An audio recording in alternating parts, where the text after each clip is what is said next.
Olá, sejam bem-vindos de novo, dando sequência à nossa série de estudos Sensoriamento Remoto. Hoje conversaremos sobre a evolução, aplicações, satélites e sensores orbitais voltados para os estudos da superfície terrestre. Os objetivos deste nosso encontro são conhecer a história e a evolução do sensoriamento remoto, citar aplicações do sensoriamento remoto e conhecer alguns satélites e sensores orbitais voltados para os estudos dos recursos terrestres, com destaque especial para os satélites e sistemas sensores desenvolvidos pelo programa SIBRIS. Eu vou retirar a minha imagem para facilitar a visualização total dos slides. Então, vamos lá! História e aplicações do sensoriamento remoto. O desenvolvimento inicial do sensoriamento remoto se deu por meio da geração de imagens e do conhecimento do princípio óptico da câmera escura, que remonta ao século V a.C., ao chinês Muzhou, e ao século IV a.C., do grego Aristóteles, e mais tarde, melhor estudada por Leonardo da Vinci, no século XV depois de Cristo. Como todos sabemos, a câmara escura de orifício é uma caixa de paredes opacas com um pequeno orifício, sendo a parede oposta de papel vegetal. Um objeto, por exemplo, uma vela, ao ser colocada a uma determinada distância deste orifício e ao ser tocada também pelos raios solares, estes raios atravessam este orifício projetando uma imagem do objeto de forma invertida no papel vegetal. Objeto este que pode assumir um determinado tamanho proporcional à distância do orifício. Muitos, mas muitos mesmos, foram os artistas que simplificaram o trabalho de copiar objetos e cenas utilizando câmeras desse tipo, dos mais diversos tamanhos e formatos. E até a própria designação da câmera fotográfica ou câmera de vídeo deriva precisamente deste antepassado. Assim, o sensoriamento remoto teve origem justamente da formação de imagens. Acontece que, quando a fonte cessa, a fonte de luz acabava, também a projeção da imagem no papel vegetal deixava de existir, também acabava. Assim, apesar deste princípio ser conhecido desde a mais remota antiguidade, o processo de geração de imagens ficou assim comprometido. O tempo foi passando e em 1916, um químico chamado Nephore Niepce, um químico francês, ele conseguiu desenvolver um processo de geração de imagens que registrava a imagem de uma forma mais fixa e duradoura, utilizando como material o cloreto de prata. Mais tarde, em 1926 aproximadamente, ele se associou a um pintor francês chamado de Louis Daguerre. E juntos eles conseguiram desenvolver uma placa de prata tratada com vapor de iodo que criava uma substância capaz de mudar a cor quando submetida à luz. Esta descoberta, essa experiência desses dois franceses foi o primeiro passo para a fotografia em toda a Europa. E aqui à esquerda, a imagem de uma das primeiras câmeras produzidas por esses dois franceses. Em 1839, e à direita, uma imagem registrada por uma dessas câmeras. Ora, a partir daí, o aperfeiçoamento da técnica fotográfica teve muitas colaborações e o uso dessas câmeras passou a ter inúmeras aplicações. Por exemplo, no ano seguinte, em 1840, o seu uso já estava sendo recomendado para levantamentos topográficos. Incrível, não é mesmo? Em 1840 ainda, ocorreu a primeira demonstração da câmera de Daguerre no Brasil e a primeira fotografia oficial.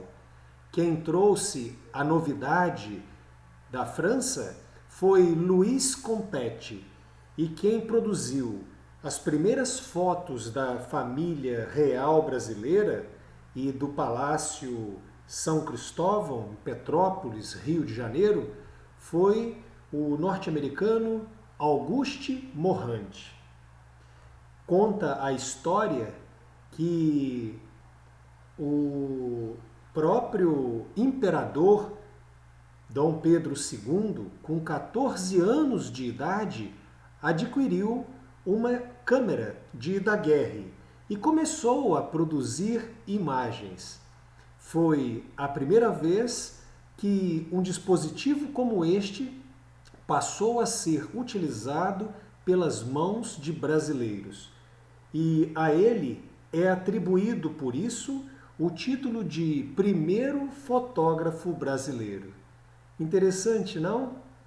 Bem, a partir daí, as câmeras passaram a ser desenvolvidas e ser utilizadas em situações nunca imaginadas, como a bordo de balões em 1860, a bordo de pipas, isso mesmo, papagaios, em 1889, a bordo de aviões, com a descoberta do invento, em 1909 pelos irmãos norte-americanos, Wrights, que retrataram no território italiano, se não me falha a ideia, as primeiras imagens, ou melhor, as primeiras fotografias capturadas por câmeras fotográficas a bordo de um avião.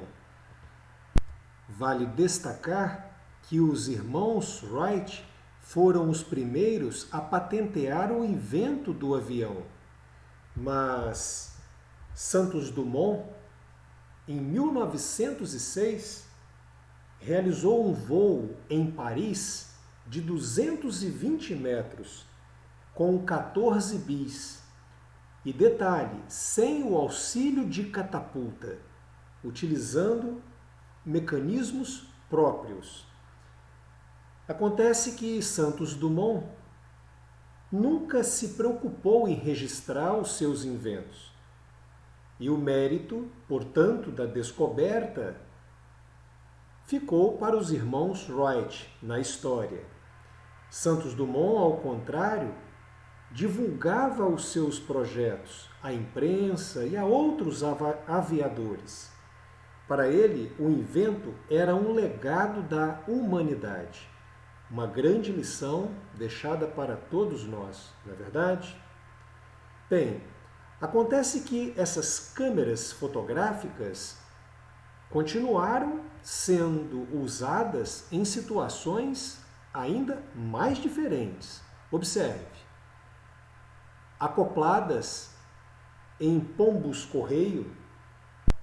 O pombo-correio é um parente do pombo doméstico, criado e tratado especificamente para percorrer grandes distâncias e alcançar elevadas velocidades. E em 1914, as câmeras acopladas em seu corpo ajudaram a retratar o território do inimigo na Primeira Guerra Mundial. Aliás, a columbofilia, que é a modalidade desportiva relacionada à corrida entre pombos, é muito difundida no Brasil, com campeonatos acirrados que ocorrem nesse período que nós estamos, de maio até outubro. Vocês já ouviram falar? Ainda em 1914, indo até 1918, quando ocorreu a Primeira Guerra Mundial, foram realizadas várias tomadas aéreas por câmeras acopladas em aviões, visando o reconhecimento, ou fotorreconhecimento, melhor dizendo, do território inimigo. Em 1930, surgem as primeiras fotografias coloridas. Olha que bacana! E em 1935, a invenção do radar, um dispositivo que possibilita detectar objetos distantes e, além disso, inferir as suas distâncias em relação a uma estação receptora.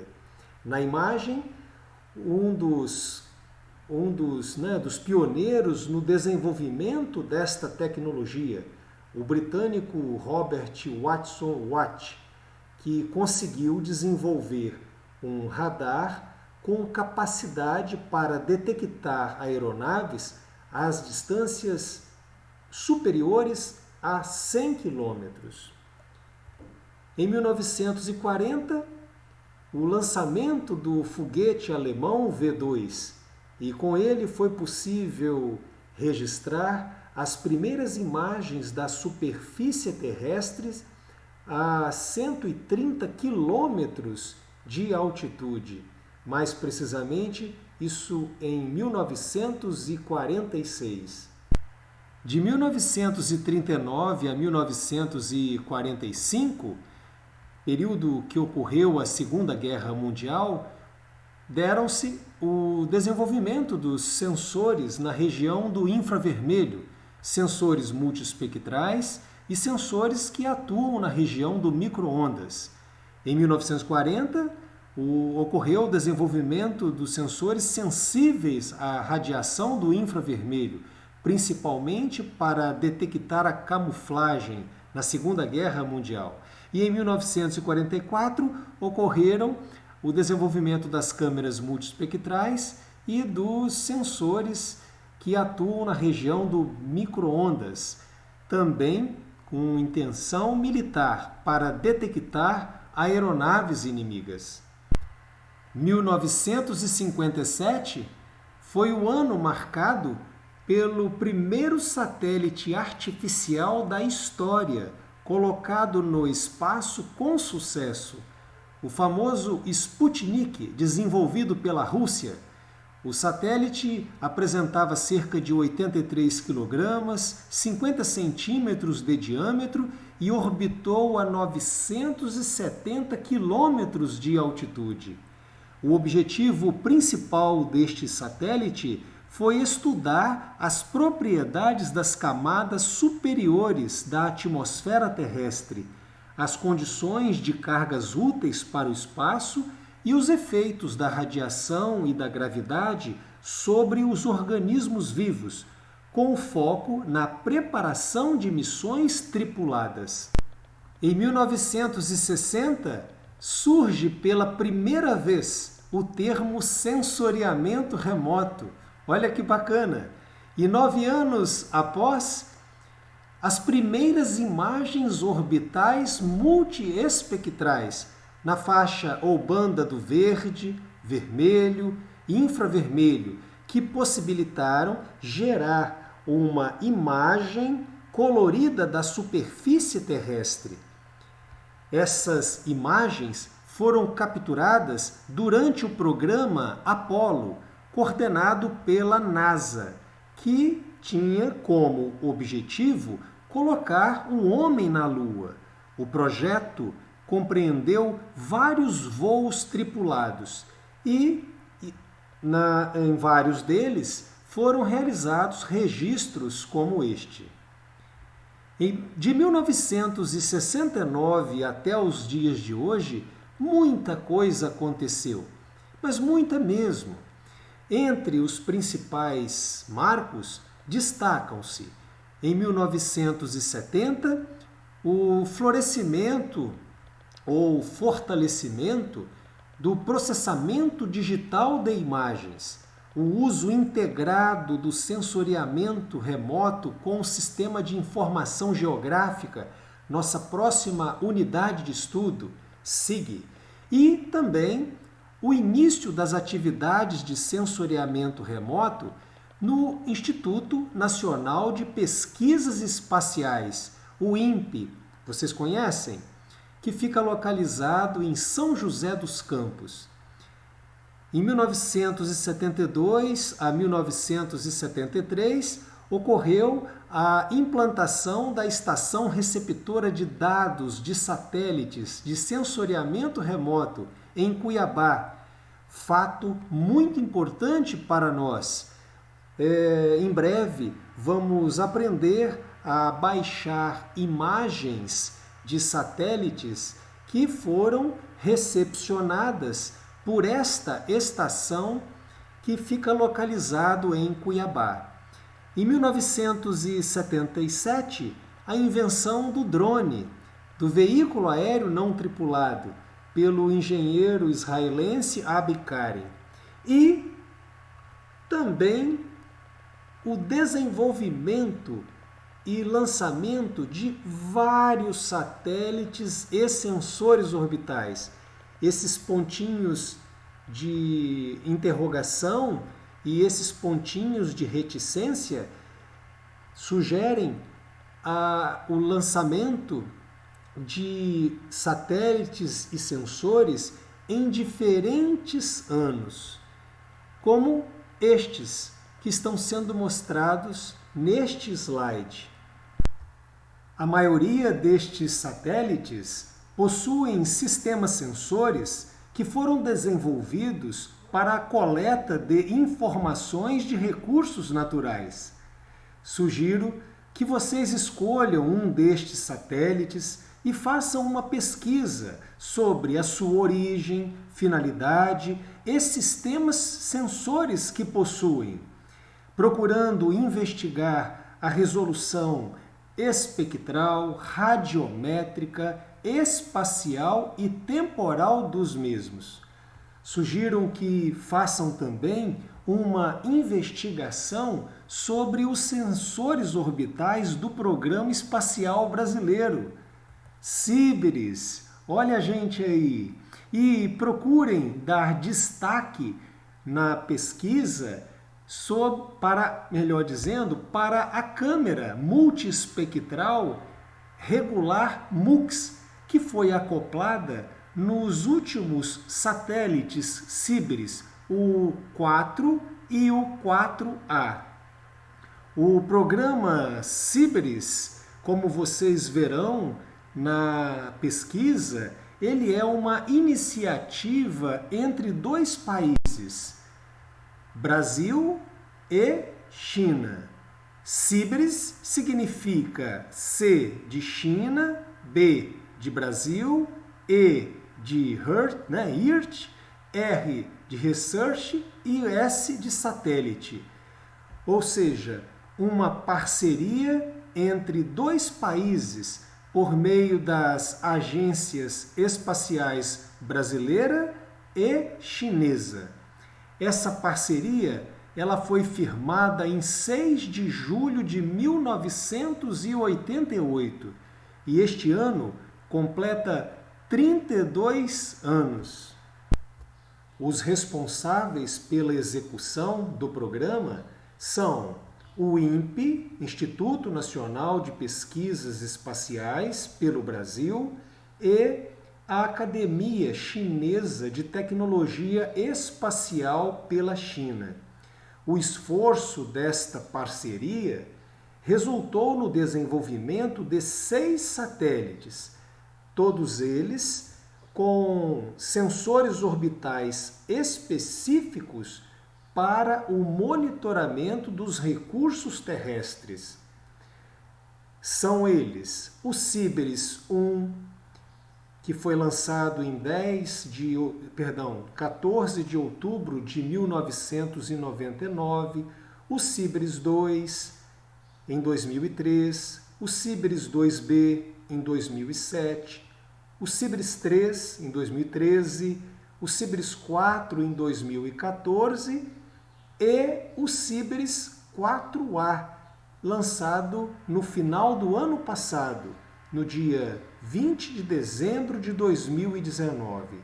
E já se fala da continuidade deste programa por meio do desenvolvimento e lançamento dos satélites Sibris-5 e Sibris-6. Na parceria, que hoje possui custo equivalente a 50% para cada país, ao Brasil compete a montagem dos satélites.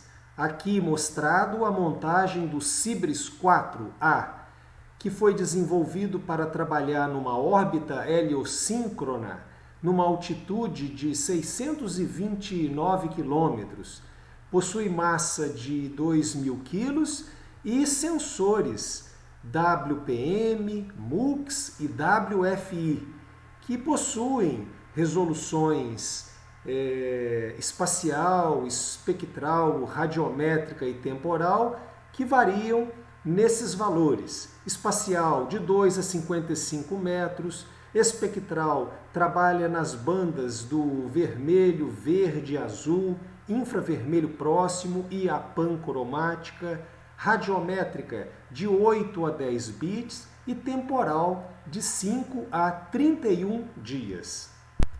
A China compete o lançamento destes satélites, o que é feito por meio de um veículo lançador de satélite de longa marcha B. Esse tipo de foguete de longa marcha B é um lançador orbital específico chinês que possui 3 estágios e foi desenvolvido para colocar satélite em órbita terrestre considerada baixa, de 600 a 700 quilômetros de altitude, e órbita heliosíncrona, ou seja, órbita do tipo polar com um plano de órbita sincronizado com o Sol. Assista a esta animação do lançamento do satélite Sibris pelo foguete de longa marcha 4B. 7、6、5、4、3、2、1，点火！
Nunca a Terra foi tão bem observada do espaço. Se levarmos em consideração que os primeiros sistemas sensores, o MSS e o RBV, acoplados no Landsat 1, ocorreu em 1972, este ano de 2020 completam 49 anos de observação da superfície terrestre. E essas observações se aplicam a diversas finalidades, como o monitoramento do desmatamento, como a previsão do tempo, fato que é muito comum observarmos nos telejornais a cada dia, para o mapeamento e o monitoramento de neve e gelo, para o nível de expansão, de urbanização, para estudos geológicos. Enfim, são muitas as finalidades. Para alerta de ciclones, inclusive no Brasil, um bastante conhecido, que é o ciclone Catarina, que ocorreu em 2004 e que provocou sérios danos, principalmente no litoral de Santa Catarina, não é? Com ocorrências de ventos que chegaram a 155 km por hora. E o nosso IFES, Campos de Alegre, também tem várias iniciativas de aplicação de imagens obtidas por sensores remotos orbitais em diversos trabalhos. Foram muitos, felizmente, que eu não saberia dizer quantos são, mas o primeiro a gente nunca esquece, não é verdade? E isso ocorreu por volta de 2013, num trabalho de conclusão de curso defendido pelo Danilo Ferreira Mendes, graduando na época do curso superior de tecnologia em cafeicultura. O Danilo, utilizando-se de imagens Landsat 5, ele realizou a caracterização espectral de alvos terrestres e a caracterização espectrotemporal de uma lavoura de café conilon, presente na nossa paisagem. O Landsat 5 foi lançado em 1984 e permaneceu ativo até 2011. Possui resolução espacial de 30 metros, resolução temporal de 16 dias, resolução radiométrica de 8 bits e resolução multiespectral representado em 7 bandas do espectro eletromagnético. E detalhe, as suas imagens são disponibilizadas gratuitamente.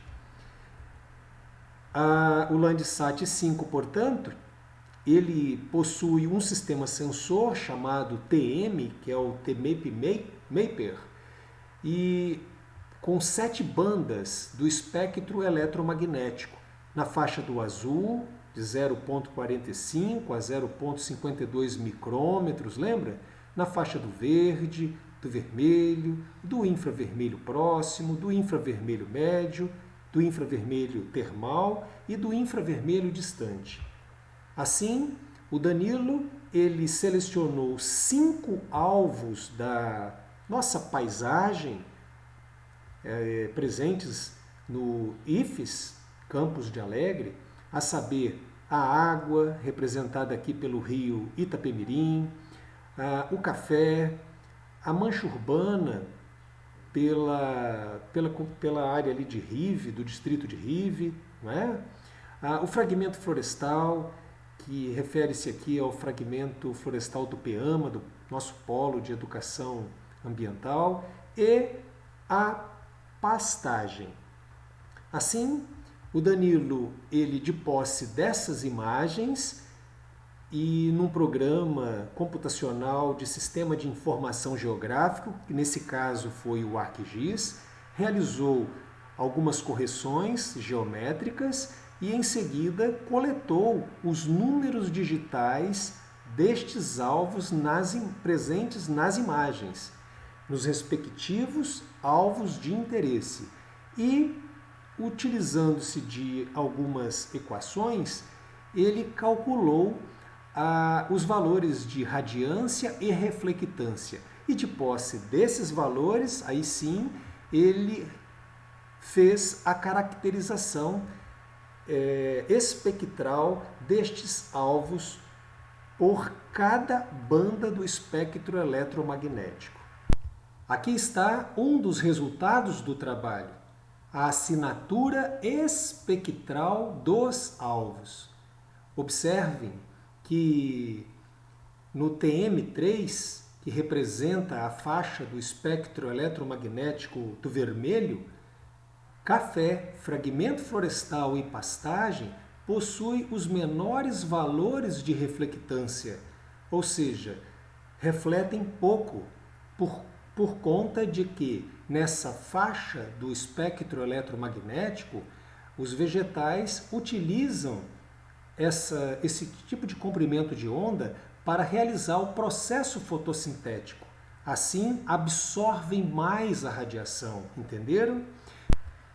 Diferentemente da mancha urbana, que nesta banda do espectro eletromagnético apresentou a maior reflectância.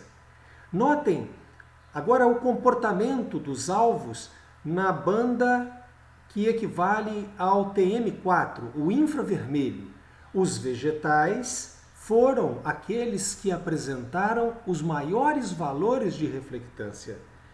Este comportamento singular de cada objeto em relação ao espectro eletromagnético pode ser muito útil para identificar os objetos por meio de suas respectivas assinaturas espectrais. Este assunto será abordado em encontros futuros. Acompanhe. Em seguida, o Danilo escolheu uma lavoura de café e, nesta lavoura, ele realizou praticamente os mesmos procedimentos: correção geométrica, obtenção dos números digitais, obtenção dos valores de radiância e de reflectância, só que agora ele trabalhou especificamente com duas bandas do TM, a banda 3 e a banda 4. Banda 3, vermelho, banda 4, infravermelho. E ele obteve imagens de vários anos, 2008, 2009, 2010 e 2011. E com essas bandas, o Danilo obteve algo muito importante para nós, que é um índice de vegetação, aqui colocado na sigla NDVI. E com esse índice de vegetação obtido da lavoura nesses diferentes anos, ele então realizou a caracterização espectro-temporal da lavoura. Entenderam? Colocando aqui no eixo X os anos e no eixo Y os valores de NDVI. O NDVI é um índice de vegetação por diferença normalizada. E este índice ele é obtido de uma forma algébrica, utilizando as reflectâncias das faixas espectrais do infravermelho próximo e do vermelho, da seguinte maneira: NDVI igual infravermelho próximo menos vermelho dividido por infravermelho próximo mais vermelho, substituindo essas expressões pelos sensores TM, seriam TM4 menos TM3, dividido por TM4 mais TM3. Entenderam? é muito simples.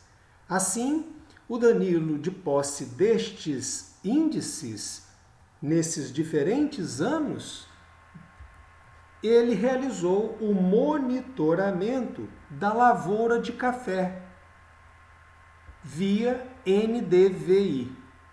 O NDVI é um índice que varia de -1 a +1.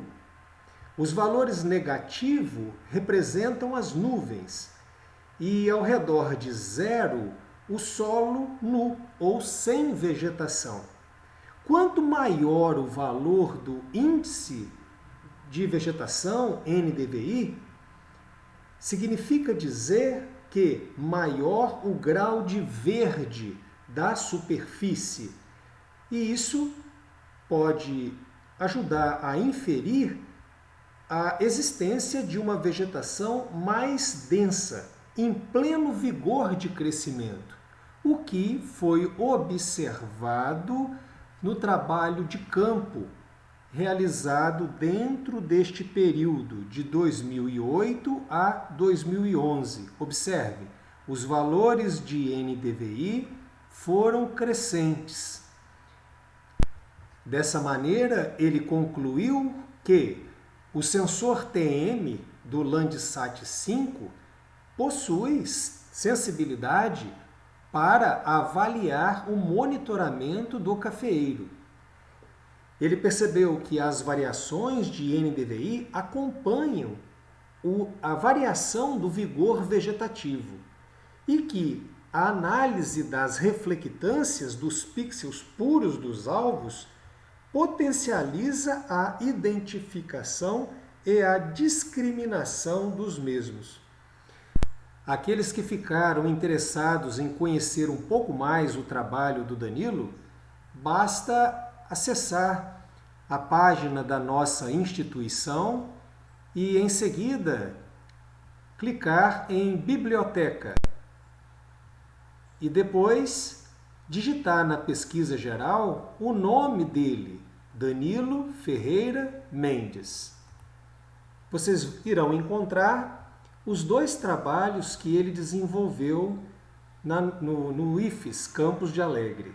O que está destacado em vermelho é justamente o trabalho que eu reportei. Há muito que se investigar. Você não quer tentar? Eu espero que sim.